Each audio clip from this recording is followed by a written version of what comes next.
음주운전 혐의로 입건된 개그맨 노우진이 적발 당시 차선을 넘나들며 경찰을 피해 도주했던 것으로 드러났습니다. 지난 15일 첫 신고자 모씨의 신고를 받고 출동한 경찰이 노우진의 도주 행위를 막고 음주 단속한 결과 혈중 알코올 농도 면허 취소 수준인 0.185로 확인되었습니다. 노우진은 17일 SNS 프로필에 사과문을 올렸습니다.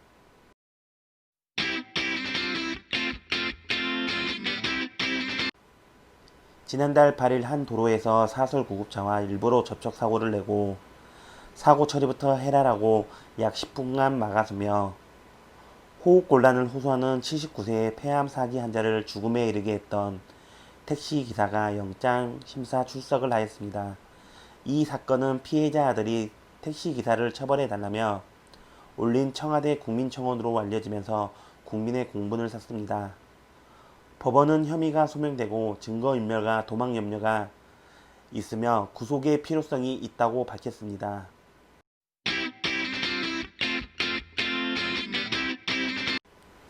지난 6월 26일 팀 내 폭행 및 폭언 등 가혹 행위에 시달리다 그 사람들 죄를 밝혀줘 라는 짧은 메시지를 남기고 극단적인 선택을 한 고 최수견 선수.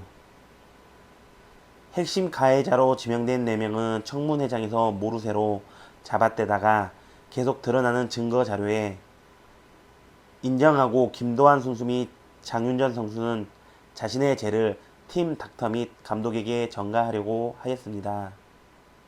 한편 22일 김규봉 감독은 결국 구속되었는데요. 법원은 김규봉 감독에 대한 영장 실질 심사에서 증거인멸과 도주의 우려가 있다며 검찰이 청구한 구속영장을 발부하였습니다.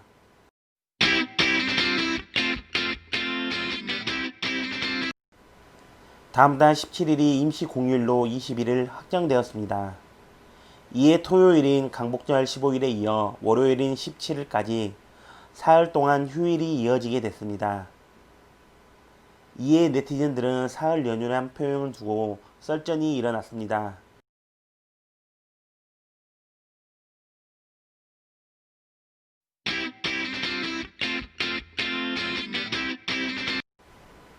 지난 15일 강민경 한예연이 협찬 및 광고 표기 없이 유튜브에 PPL을 진행해 높은 수익을 올렸다는 사실이 보도돼서 네티즌들의 악플 및 파장이 일었습니다.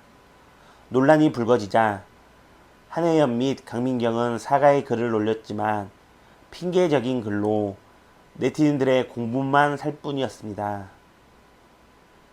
한편 130만 구독자를 가지고 있는 착한 유튜버 참PD는 많은 유튜버들이 돈을 받고 물건을 리뷰하면서도 자신이 산 것처럼 하는 PPL 꼼수가 만연하다고 폭로하며 자괴감이 들어 당장은 리뷰를 할 수 없을 것 같다며 활동 중단 선언을 했습니다.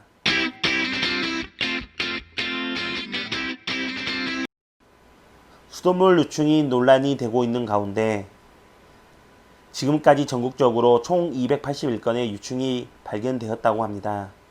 한편 인천시는 유충 피해가 확인된 가구에 한해 생수 구입분은 일절 지원치 않고 필터 비용만 지원한다고 하여 주민들의 반발이 심하다고 합니다.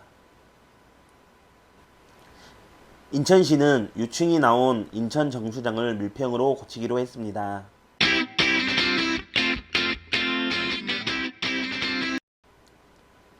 마지막 1위는 부산 물 침수입니다. 며칠 전 저도 이슈로 다뤘던 내용인데요.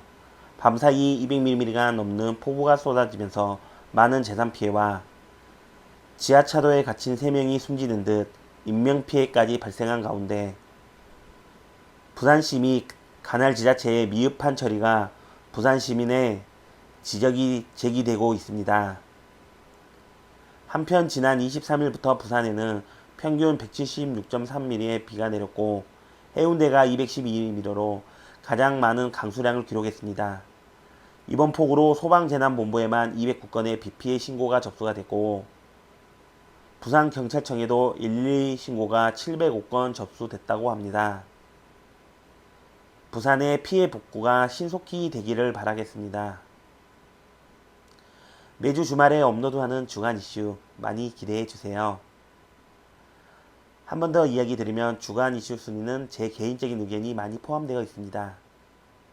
시청해 주셔서 감사합니다.